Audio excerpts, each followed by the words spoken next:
না ভিতরে কি হবে না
আমরা এই মুহূর্তে চলে এসেছি ঘোলাসি ব্লকে।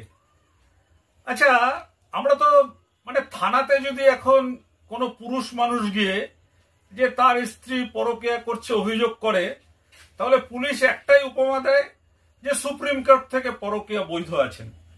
আচ্ছা, আমরা এই প্রশ্নটা তুলতে চাই, সুপ্রিম কোর্ট তো পরকীয়া বৈধ করে দিয়েছেন বলে সবাই এখন ঘরে ঘরে, প্রায় ঘরে ঘরে এই মেয়েরা নিজেদের একটু ভালো থাকবে, ভালো পড়বে বা নিজের লালসা মেটানোর জন্য কি পরিণতি হয় সুপ্রিম কোর্টের সেই বিচারপতি জানেন কিনা আমরা জানি না।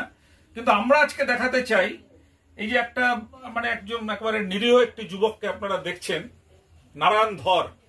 এই নারায়ণ ধর একটা ওলা উবেরের ড্রাইভার মানে হচ্ছে আপনার 4 চাকার নয় 2 চাকার বাইকের ড্রাইভার। তার স্ত্রীকে ভালো রাখার জন্য সকালবেলা বেরিয়ে রাত্রে বাড়িতে ফিরতেন, আর সেই সুযোগে তার স্ত্রী ঘরের মধ্যে একটি ছেলেকে ঢুকিয়ে অনৈতিক কাজ, নগ্ন অবস্থায় আপত্তিজনক কাজ করতেন বলে তার অভিযোগ। সেইটা নারায়ণ ধর দেখে ফেলেছেন বলে সেজন্য কিন্তু নারায়ণ ধরকে একদম পরিকল্পিতভাবে খুনের চেষ্টা করা হয়েছিল। দেখুন ও এখনো কি অবস্থায় রয়েছে। আর আমরা ওর যে সেদিনকের যে ঘটনার ছবি সেটাও আমরা আপনাদের সামনে তুলে ধরছি এই কারণেই আমাদের ক্রাইম রিপোর্টার সুরেন্দ্র কুমার সিং এবং শম্ভু রায় এই কেসটা নিয়ে অন্তর্তদন্ত চালাচ্ছেন। আমাদের মনে হচ্ছে যে পুলিশ প্রশাসন এখনো কেন নীরব। 1 নম্বর প্রশ্ন, যে মহিলা এবং যে ছেলেটি খুনের চেষ্টা করেছে, যাদের মধ্যে অবৈধ পরকীয়ার সম্পর্ক এবং নগ্ন অবস্থায় ধরে ফেলেছে, তারা আদালত থেকে তাদের 2 বার জামিন নট টু প্রেস করে তারা পালিয়ে এসছে, তারপরও পুলিশ কেন তাদের ধরছে না? যদি না ধরে এইভাবে, তাহলে ঘরে ঘরে এই ধরনের পরকীয়া হওয়ার পরে এই যে আমাদের নারায়ণের যে অবস্থা হয়েছে আপনারা দেখছেন, একেবারে এই করুণ পরিণতি হবে। আমরা প্রথম কিস্তিতে নারায়ণের জবানবন্দিটা আমরা আপনাদের কাছে তুলে ধরছি। এরপরে আমাদের অন্তর্তদন্তমূলক প্রতিবেদন আসবে যে কিভাবে এই সুমন বিশ্বাস নারায়ণের ঘরে প্রবেশ করলো এবং কিভাবে নারায়ণের বউয়ের সাথে দীর্ঘদিন একেবারে মেলামেশা করলেন, দেহদান করলেন তার স্ত্রী, তার একেবারে পুরো হদিশ, পুরো দিশা আমরা কিন্তু নিয়ে আসবো আপনাদের সামনে। অপেক্ষা করতে হবে, আমাদের সঙ্গে থাকবেন, কারণ আমরা মনে করি এটা একটা সমাজের ব্যাধি, এটা একটা সমাজের রোগ। এই রোগটাকে দূর করতে পারে একমাত্র সাধারণ মানুষ।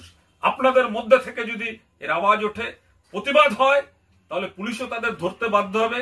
এবং যে বিচারপতিরা এই আইনের জন্য মানে আইনের স্বীকৃতি দিয়েছেন যে একজনের স্ত্রী স্বামী থাকার পরেও স্বামীকে ডিভোর্স না দিয়ে স্ত্রী তার ইচ্ছা মতন মনের মতন ছেলে বদলে বদলে এই ধরনের ঘরে নিয়ে এসে কাজ করবে, আর স্বামী তার প্রতিবাদ করাতে তাকে খুনের চেষ্টা করা হবে, এটা কিন্তু আমাদের চোখে খুব বড় একটা অন্যায় বলে আমরা মনে করি। এবং সেই কারণেই একেবারে ঘোলাসি ব্লক থেকে যে বিছানায় শুয়ে আছেন এই নারায়ণ ধর, যাকে খুনের চেষ্টা করা হয়েছিল, যে স্ত্রীর সঙ্গে অন্য পুরুষ সুমন বিশ্বাসের একেবারে আপত্তিজনক এবং নগ্ন অবস্থায় দরজার হ্যাজবল থেকে উকি মেরে দেখে ফেলেছিলেন বলেই কি পরিণতি হয়েছে দেখুন সেই খবর। এরপরে আসছে আমাদের অন্তর্তদন্তমূলক রিপোর্ট, দেখুন। বলছি দাদা, আপনার সঙ্গে কি হয়েছে? 11 তারিখ আমি যখন কাজ থেকে বাড়িতে ফিরি, তার আগে যেটা হয়েছিল, আমার ওয়াইফ আমাকে ফোন করেছিল যে তুমি কোথায় আছো। আমি তখন বললাম আমি তখন ডানলবের ওখানে ছিলাম। তো আমি এবার একটা ভাড়া ওই দিকের হওয়ার কথা ছিল এসপ্ল্যানেডের দিকে। আমি বললাম এসপ্ল্যানেডের দিকে যাব, আমার একটুখানি সময় লাগবে। বললো ঠিক আছে, কিন্তু ভাড়াটা ক্যান্সেল হয়ে যায় আর আমার ছেলের স্কুলের 2টোর সময় ছুটি হয়। তাই ভাবলাম তাহলে আর ওদিকে যাব না, ডানলব থেকে তো বাড়ি কাছেই, বাড়ির দিকে চলে আসি। বাড়িতে চলে আসার পর আমি হঠাৎ ফ্ল্যাটের নিচে দেখি সেই ছেলেটা আমাকে এরকমভাবে মেরে ফেলার চেষ্টা করলো, তার গাড়ি রয়েছে। এবার আমি ওপরে গেলাম, ওপরে যাওয়ার পরই দেখছি দরজাটা বন্ধ এবং ইসের থেকে অ্যাসবলের যে দরজার ইসে থাকে ওখান থেকে আমি দেখতে পাচ্ছি তারা আপত্তিজনক অবস্থায় ইসে করছে। আমি কিছুক্ষণ ইসে করলাম, কারণ আমি আগেও তাদের ধরেছিলাম, তারা আমাকে দিনের পর দিন এরকমভাবে ঠকিয়ে যাচ্ছে ভাই বোন বলে যে এই না ওই। এবার আমি ওদের আমাকেও জানিয়েছিলাম এই ব্যাপারটা, মেয়েটাকেও বলেছিলাম ও যেন না আসে। মেয়েটা আমাকে, আমার ওয়াইফ আমাকে বলতো এ আসবে, রোজ আসবে, তুমি এই ইসে, তুমি কিছু বললে আমি ইসে করবো, এরকম আমার সাথে অশান্তি করতো দিনের পর দিন। আমার বাবা আমাকে জানালাম, কোনো স্টেপ নিল না। এবার ঢোকার পর অনেক ধাক্কাধাক্কি করার পর ওরা দরজাটা খোলার সাথে সাথেই আমি দেখি কি ওদের তাড়াহুড়োর মধ্যে ওরা ইসে করেছে। আমি যখন বললাম এই ছেলেটাকে তুই এখানে এসছিস কেন, তুই আমার ঘরের মধ্যে দরজা বন্ধ করে কি করছিস বল। বলে না আমি কিছু করছি না, এই না সেই না। আমার বউ বলছে দরজা বন্ধ হয়েছে, তো কি হয়েছে, এই বলতে দরজাটা ফটকে আমি ভেতরে আছি, বাইরের থেকে দরজা বন্ধ করে, মেন গেট বন্ধ করে, যেহেতু ফ্ল্যাটের ভেতর থাকি, বন্ধ করে ছেলেটা আমাকে দিয়ে ধস্তাধস্তি শুরু করার পরেই আমি বলছি তুই আমার সাথে এরকম করছিস কেন। তাহলে আমাকে তোকে এখন দেখ কি করি বলে আমাকে পুরো মেরে সাথে সাথে মারতে চালু করলো। ওখানে স্টিলের বোতল ছিল, বোতল দিয়ে, তারপর লোহার রডের মতন রান্নাঘরে ছিল, ওই দিয়ে আমাকে মারতে শুরু করে। এবার আমি যখন বাঁচাও চেল্লাতে থাকি, আমার স্ত্রী দরজা জানলা সব বন্ধ করে দেয় যাতে বাইরে কোনো রকম আওয়াজ না যায়। আমি তাদের কাছে বারংবার বলতে থাকি আমার ছোট বাচ্চা আছে, আমাকে মেরো না, ঠিক আছে আমি কাউকে বলবো না, ছেড়ে দাও আমাকে। ছেলেটা আমাকে বালিশ চাপা দিয়ে হাতের সামনে ছুরি ফুরি যা পায় আমার গলা ঠলা কেটে দিয়েছে। আপনারা দেখতে পারবেন ভিডিওতে, তখন তোলা ছিল আমার শরীরের কি অবস্থা। আর বারবার ছেলেটা বলতে থাকে, সুমন বিশ্বাস বলে ছেলেটার নাম, যে তোকে এক্ষুনি খুন করব, তোকে এক্ষুনি মার্ডার করব, তুই আমাদের ব্যাপারে যদি কাউকে কিছু বলেছিস। আমি লাস্টে বলছি আমি কাউকে কিছু বলবো না, দয়া করে আমাকে ছেড়ে দেওয়া, হাত জোর করছে ওদের কাছে। তুমি কিসের কাজ করো? আমি এই মুহূর্তে ওলা উবেরের বাইক ট্যাক্সির কাজ করি, যেখানে আমি প্যাসেঞ্জারদের এক জায়গার থেকে নিয়ে আর এক জায়গায় ড্রপ করি। আচ্ছা, তোমার স্ত্রীর সঙ্গে যে এই যে ছেলেটার নাম বললে, কোথায় থাকে? তাঁতিপাড়ার নাম আছে, কি নাম? তাঁতিপাড়া ত্রিনাথ কলোনির এখানে। ছেলেটার নাম কি? সুমন বিশ্বাস। আচ্ছা, তাহলে মানে তুমি যেহেতু তোমার স্ত্রী তোমাকে ফোন করেছিলেন যে তুমি কোথায় আছো, মানে সে কি মানে তখন ওই ছেলেটা তোমার ঘরেই ছিল?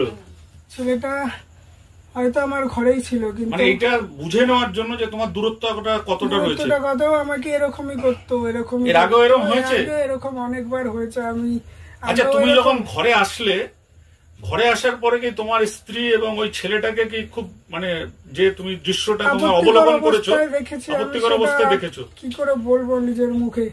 ইভেন দরজার বাইরে যে কাছের ইসে থাকে ওটার থেকেও দূর থেকে দাঁড়ালে ফুটো দিয়ে দেখা যায় ভেতরে কি ইসে চলছে না চলছে। আচ্ছা, এই দৃশ্যটা তুমি অবলোকন করেছিলে বলেই তোমাকে খুন করতে চেয়েছিল? এই দৃশ্যটা অবলম্বন করে প্রতিবাদ করতে চেয়েছিলাম বলে আমাকে সেই মুহূর্তে মেরে ফেলার চেষ্টা করে আসছে। আমার স্ত্রীও আমাকে সাহায্য করে না। আচ্ছা, এটা কতদিন ধরে চলছিল? আমাকে তো দিনের পর দিন বলে যাচ্ছে আমাদের মধ্যে কোনো সম্পর্ক নেই, এই নেই সেই, বন্ধু বান্ধব। আমি হাজারবার বলেছিলাম আমার অনুপস্থিতিতে যেন বাড়িতে কেউ না আসে, কিন্তু আমার যখনই অনুপস্থিত থাকতাম তখনই কোনো না কোনো সময় ছেলেটাকে তোমার স্ত্রীর নাম কি? আমার স্ত্রীর নাম অনিন্দিতা সাহা। অনিন্দিতা সাহা। তুমি যখন বাড়ি না থাকতে তখন ওই ছেলেটাকে ফোন করে ডেকে আনতো, না ওই ছেলেটা নিজে আসতো? ডেকে আনতো, ও ডেকে আনতো বা ওই ছেলেটা ফোন করতো। ওরা দিনে সকাল থেকে রাত অব্দি ফোনে কথা বলতো। আমি যখনই বলতাম এমনি বন্ধুর মতন কথা বলছি। ওই ছেলেটা কার বন্ধু ছিল? আপনার কি আপনার স্ত্রী? আমার ওয়াইফের বন্ধু ছিল।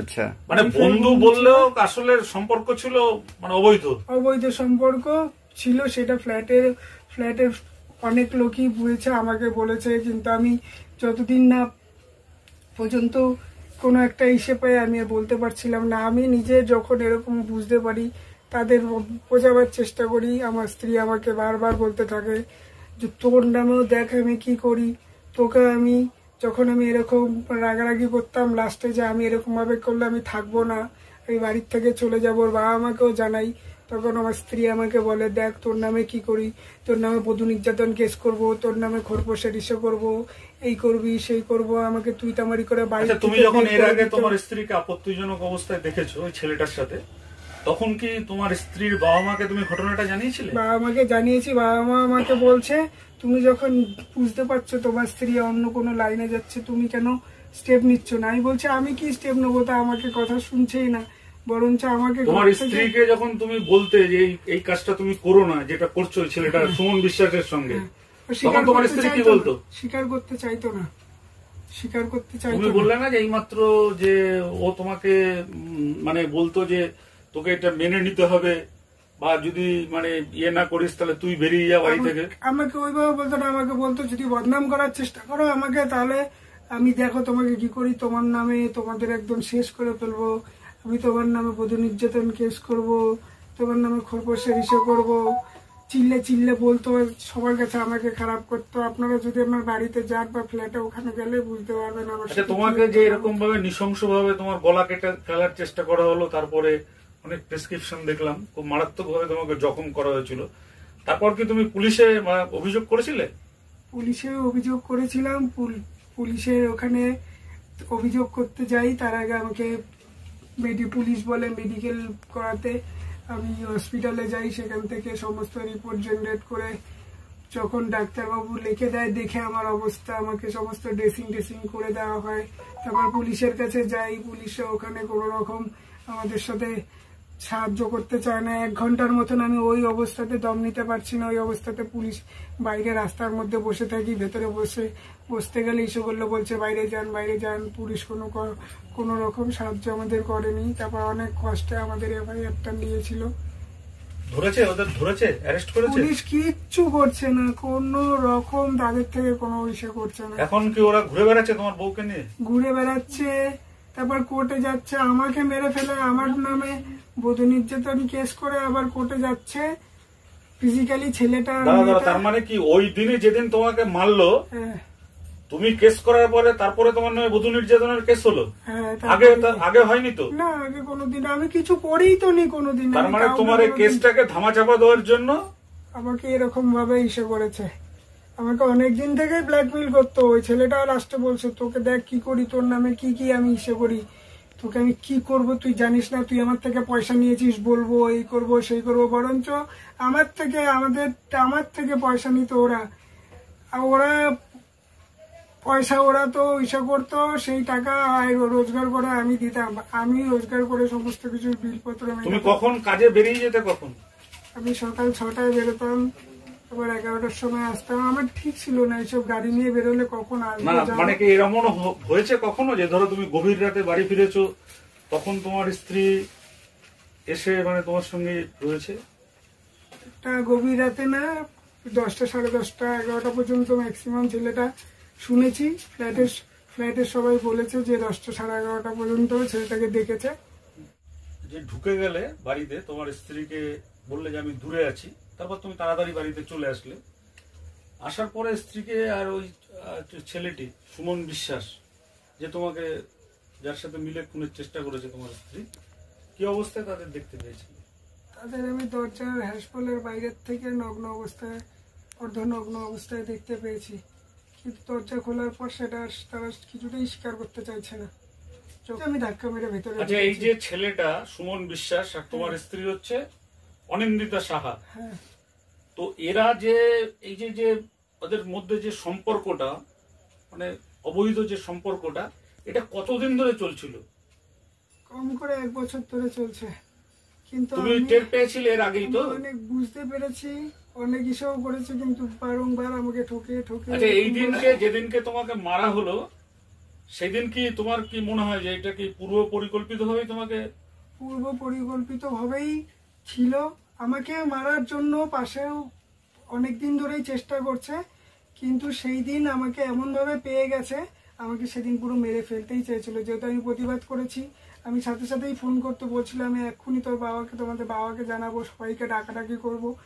বলতে বলতেই ওই ছেলেটা আমাকে সাথে মানে সাথে তোমার চিপে স্ত্রীর ধরে। এই আর এবং এই ছেলেটার অবৈধ সম্পর্কটা যাতে বাইরের লোক না জানতে পারে, বাইরে যাতে না যায়, আমি সেজন্যই তোমাকে খুনের ষড়যন্ত্র করা হয়েছে। আমাকে খুনের চেষ্টা করা হয়েছে এবং আমি মরেই গেছিলাম। 4-4 বার আমাকে শ্বাসরোধ করা হয়েছে, আমাকে বিভৎস বাজেভাবে আমাকে মারা হয়েছে। আমি হাতে পায়ে ধরে কোনোভাবে আমি গলাটাকে একটু নিঃশ্বাস নিতে পেরেছি না। অথচ তুমি স্ত্রী এবং সন্তানকে ভালো রাখার জন্য এই মোটরসাইকেলে করে যে লোক বহন করা, আমি প্রচুর কষ্ট করেছি, প্রচুর কষ্ট করেছি।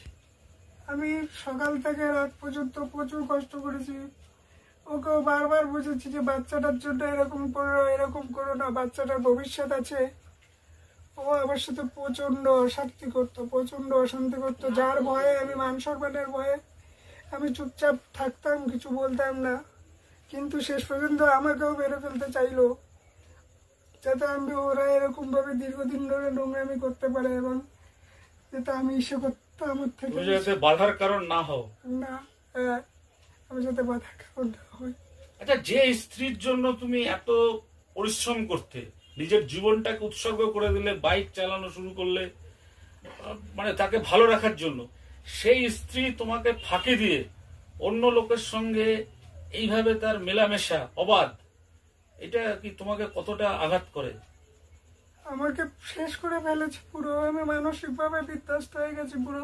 আমার শরীরে কোনো ক্ষমতা নেই। আমার পুরো আমার ঘাট থেকে শুরু করে কোমর থেকে কিডনি থেকে আমার আর অক্ষম করে দিয়েছে। আমাকে শারীরিকভাবে অক্ষম করে দিয়েছে, মানসিকভাবে পুরো অক্ষম করে দিয়েছে। তোমার এর আগে কিডনির অপারেশন হয়েছিল? 6 মাস আগে কিডনির অপারেশন হয়েছিল। আমাকে মারছে লাঠি, আমি বলছি আমাকে মেরো না, আমি মরে যাবো এখনই, আমার কিডনি নিচে বলে তোকে মারবই তো, তোকে এক্ষুনি খুন করবো। আর গালাগালি দিচ্ছে প্রচন্ড। মা আবার ইসে করে গালাগালি দিচ্ছে, বলছে তোর সব কটাকে মারবো। আমার ওয়াইফ যখন ওইদিকে যাচ্ছে, আমাকে সামনে এসে তোকে বলছে তোর পুরো তোর ছেলে পেলে সবাইকে মেরে ফেলবো, এরকম বলছে। ও ছেলেটা থাকে কোথা? কোন ছেলেটা? যে ছেলেটা আপনাকে মেরেছিল? ও এখানে তাঁতিপাড়া নামের একটি জায়গা আছে, ওখানে থাকে। আর বারংবার আমাকে বলতে থাকে তোর নামে এই করব ওই করব। দেখ পুলিশকে আমি কি করব, পুলিশের গিয়ে তোর নামে কেস করব, এই করব সেই করব। এখন আপনি কি চাইছেন? আমি আমার বাচ্চাটাকে চাইছি। সুমন সরকারের জন্য আমার সংসার নষ্ট হয়ে গেছে। আমাকে খুন করতে চেয়েছে, মেরে ফেলছিল, ওর আমি শাস্তি চাইছি। তোমার একটা বাচ্চা আছে? আমার 6 বছরের একটি বাচ্চা আছে, সে আমাকে কোথায় এখন? খুব ভালোবাসে। ওকেও নিয়ে চলে গেছে, ওকে স্কুল থেকে চুরি করে নিয়ে চলে গেছে। আমার সাথে দেখাও করতে দিচ্ছে না। আমার সাথে কোনো রকম আমি কাগজে মেনতি করছি, আমার সাথে দেখাও করতে দিচ্ছে না আমার বাচ্চাটাকে। বাচ্চাটা আমার সাথে কথা বলার জন্য এসে করছে। ওর বোন আমাকে মেসেজ করেছিল, কিন্তু বাচ্চাটাকেও দেখতে দিচ্ছে না কিচ্ছু, বাচ্চাটাকেও আটকে রেখেছে। এখন কি চাও তুমি? আমি আমার বাচ্চাকে চাই, আমার সংসার যেন ঠিক হয়, আমি সেটা চাই। আমি সুমন বিশ্বাসের শাস্তি চাই।